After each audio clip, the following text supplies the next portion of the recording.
টেবিলটা রেডি, লাঞ্চের দাওয়াত ছিল। বোনের বাগনির বাসায় দাওয়াতে আসছি, আরেক বাগনির বাসায় মানে এমির বাসায়। ওর বাসার সামনাটা দেখতে ভীষণ সুন্দর, ওদিকে ওর গার্ডেনিংটা আরও বেশি সুন্দর হয়েছে, একদম সিম্পলের মধ্যে ওর শাশুড়ি করেছেন। জাস্ট সব কিছুই আছে, লাউ শিম থেকে ধরে সব কিছু সামান্য সামান্য। মিশিগানের সামারসেট মলে প্রথমবারের মতো ঘুরতে গেলাম। ওর ঘরেরও হোম টুর ভিডিও টুকিটাকি শেয়ার করবো আজকে, আশা করি আপনাদের ভালো লাগবে। হ্যালো এভরিওয়ান, আসসালামু আলাইকুম। আশা করি সবাই ভালো আছেন। আলহামদুলিল্লাহ আমরাও সবাই অনেক ভালো আছি। তো আমরা চলে আসছি, এখন বাজে দুপুর 3টা, জাস্ট লাঞ্চের দাওয়া ছিল। তো যাওয়ার পরই হচ্ছে টেবিলটা রেডি। তো লাঞ্চের যেহেতু টাইম, ওই সময় একটু রাশ থাকে, তাই একটু টুকিটাকি ভিডিও করে নিয়েছিলাম তাড়াহুড়া করে। তো এখানে যা যা ছিল লাঞ্চের জন্য, শ্রিম্পুনা, তারপর কচুর ছড়া দিয়ে, ইলিশ মাছ দিয়ে, গাছের লাউ দিয়ে, চিকেন দিয়েছিল, তারপর টক ছিল, তাছাড়া তান্দুরি, মাছ ফ্রাই, ঢেঁড়স ভাজি, আর গরুর মাংস বোনা, আর ওইখানে হচ্ছে আরও একটা কি জানি বোনা, আমি ভুলে গিয়েছি, আসলে অনেক দিন হয়ে গিয়েছে। ব্লগ রেডি করতে করতে টাইম যাচ্ছিল, প্লাস একটু বিজিও আছি, ঘোরাঘুরি প্লাস স্কুলও এখনও খুলে গিয়েছে, ওই জন্য ভিডিও একটু কম দিতে পারতেছিলাম।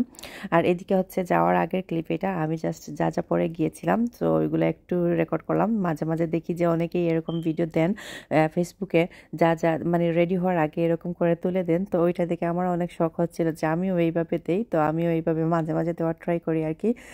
তো আমি যেহেতু হিজাব পরি, ওই জন্য বেশি কিছু পরি না, জাস্ট ব্রোচ, চুড়ি, গড়ি এইগুলোই পরা হয়। আর এই একটা হচ্ছে সুতির ড্রেস সিম্পলের মধ্যে নিয়েছিলাম, কারণ ইদানিং অনেক ঘোরাঘুরি হচ্ছে, একটু গর্জিয়াস ড্রেস পরলে দেখা যায় কি লাস্টে দিয়ে একটু টায়ার্ড ফিল হয় বা একটু কীরকম আনইজি লাগে, কমফোর্টেবল লাগে না। ওই জন্য কমফোর্টেবল দেখে একটা সুতির ড্রেস নিয়েছি। আর মালিয়া সামিয়াকেও ওর চাচা বাংলাদেশ থেকে নিয়ে আসছেন 2টা ড্রেস, ওদেরকে পরিয়েছি। আর হ্যাঁ, বলে দিচ্ছি সবাইকে, পরে সবাই আক্স করবেন জানি। তো এই বাসাটা হচ্ছে মিশিগানের স্টার্লিং হাইটে, আর এটার প্রাইস ছিল হচ্ছে, আমি ইজিলি বলি, $6 লাখ, মানে বাংলাদেশি টাকায় 6 কোটি টাকা। আর এখানে আরেকটা ক্লিপ আমি মিস করেছি, একটু লেটে যাওয়াতে। প্রথমে ওয়েলকাম করেছিল, আমি লাস্টে গিয়েছিলাম। প্রায় সব ব্লগেই বলি যে আমি একটু লেটই থাকি, আসলেই লেট। তারপর আমার চেয়েও লেটে কিন্তু অনেকেই যান।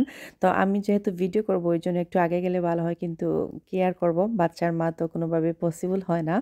ওই এখানে 2 টেবিলে খাবার রেডি করা হয়েছে, ওই টেবিলে অলরেডি শুরু হয়ে যাচ্ছে খাওয়া দাওয়া। আর এই টেবিলে বসার লোকজন পাওয়া যাচ্ছিল না, তো পরে আস্তে আস্তে ভরে গিয়েছিল। তো অনেক বেশি মানুষজন ছিলেন, ওই জন্য 2 টেবিল ছাড়া খাবার দেওয়া যায় না আসলে।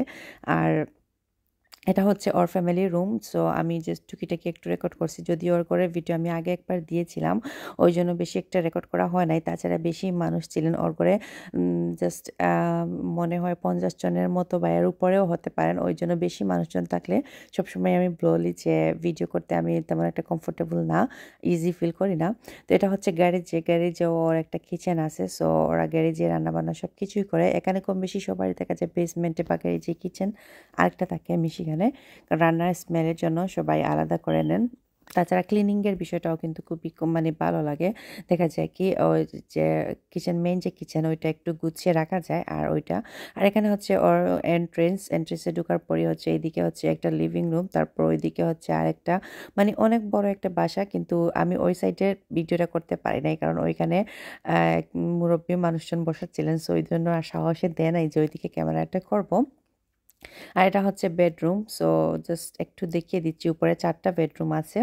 আর এই বাসাটা হচ্ছে মিশিগানের স্টার্লিং হাইটে। তো এই বাসাটার প্রাইস অনেকেই এসে জিজ্ঞেস করবেন, তো আমি ইজিলি বলে দিই, এটা হচ্ছে $6 লাখ, মানে বাংলাদেশি টাকায় 6 কোটি টাকা হবে আর কি। তো $6 লাখ দাম পড়েছে এটা। তো এইসব বাসা আসলে এমনিতেই অনেক সুন্দর থাকে, জাস্ট গুছিয়ে রাখলে আরও বেশি সুন্দর লাগে। তো এটা হচ্ছে ওর শাশুড়ির রুম, শ্বশুর শাশুড়ির রুম, ওর শ্বশুর শাশুড়ি নিয়েই থাকে।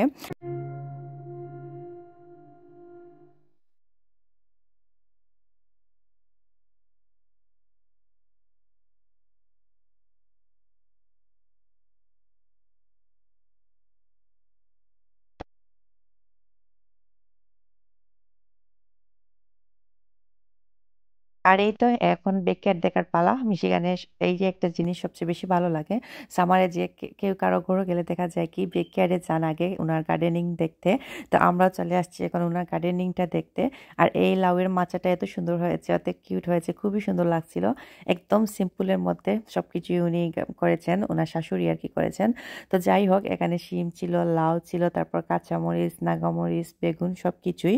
তো এখানে হচ্ছে কি ফেন্স ইউজ করা যায় না, মানে ইয়ে দেওয়ার দেওয়ার জন্য যেগুলো থাকে প্রাইভেসি ফেন্স যেগুলো, ওইগুলো ইউজ করা যাবে না, খোলা রাখতে হবে। এটা হচ্ছে ওদের সিটির ল।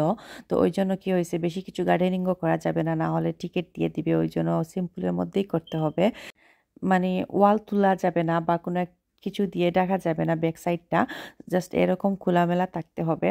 আর এই তো বাচ্চারা খুবই এনজয় করতেছে, ওরা ও বাচ্চাদের জন্য খেলাধুলার জন্য একটা ইয়ে নিয়ে আসছিল। আর এই তো এই সেই নাগামরিচের গাছ, যেটার ভিডিও আমি আগে শেয়ার করেছিলাম, সবাই অনেক পছন্দ করেছেন, মাশাল্লাহ। আপনারাও সবাই মাশাল্লাহ বলবেন। মানে একটা গাছে কত নাগুলা নাগামরিচ আসছে, দেখেই সুন্দর লাগতেছিল খুব বেশি। আর খাওয়ার তো মজাই আলাদা। দেখা যায় এখন সবারই, মিশিগানে সবারই কিন্তু মোটামুটি গার্ডেনিংটা থাকে। আর গার্ডেনিং করলে দেখা যায় ভালো রেজাল্টও আসে, ফসল ভালোই হয় একটু যত্ন নিলে। আর এখন হচ্ছে আমরা আসছি হচ্ছে একটা কফি স্টোরে, সো ইয়েমেনি একটা কফি স্টোর এটা। ওইখানে আমরা গিয়েছিলাম হচ্ছে যেদিন আমরা সামারসেট মলে গিয়েছিলাম, ওই দিন আসার সময় এমি আমাদেরকে নিয়ে গিয়েছিলেন। তো ওই দিনের ভিডিও এটা, আমি জাস্ট একসাথে ক্লিপ অ্যাড করে দিচ্ছি। তো যাওয়ার পর বাচ্চাদের তো হুলস্থুল শুরু হয়ে গিয়েছিল, মানে আমার বাচ্চা প্লাস আমার তালতো বোনের বাচ্চারা প্লাস বোনের বাচ্চা সবাই একসাথে হলে দেখা যায় কি পুরো একদম গরম করে ফেলে যেদিকেই যায় না কেন। তো এমি খুব ভালোভাবে ওদেরকে কন্ট্রোল করতে পারে, মানে ওরা সবাই এমিকে খুব ভালো মানে, ও একদিক দিয়ে শাসন করে আবার আরেক দিক দিয়ে ওদেরকে মানে ইয়েটাও করে, ফানটাও করায় আর কি, ওদেরকে প্রাইজ দেয় বা ফান করায়। সো ওই জন্য তো যে কেউই যদি শাসন করতে হয় তাহলে কিন্তু প্রথমে শাসনের করার আগে প্রথমে আদরও দেখাতে হবে, আদর না করলে সেই শাসনও কেউ শুনে না। আমরা যদি শুধুই শাসন করতে থাকি তাহলে ভয় পাবে, একজন ভয় পাবে, এটা আমি সবার ক্ষেত্রে বলতেছি। শুধু শাসন করলে দেখা যাবে কি ভয় পাবে ঠিকই, কিন্তু সম্মানের যে একটা ভয় ওইটা থাকে না। আর আদর করলে তারপর শাসন করলে ওইটাতে কিন্তু একটা আলাদা সম্মানও থাকে। সেটা আমি মানে সবার ক্ষেত্রেই বলতেছিলাম। তো ও হচ্ছে কি ওদেরকে আদরও করে প্লাস শাসনও করে, প্লাস আমাদেরও খুব রিল্যাক্স লাগে ও যখন থাকে। বাচ্চাদেরকে খুব ভালো কন্ট্রোল করতে পারে আর সবাই ওকে খুব মানে। তো ওই দিন বাচ্চাদেরকে ট্রিট দেওয়ার জন্য ও নিয়ে গিয়েছিল, স্পেশালি বাচ্চাদের জন্য। তো বাচ্চারা খুবই এনজয় করেছে।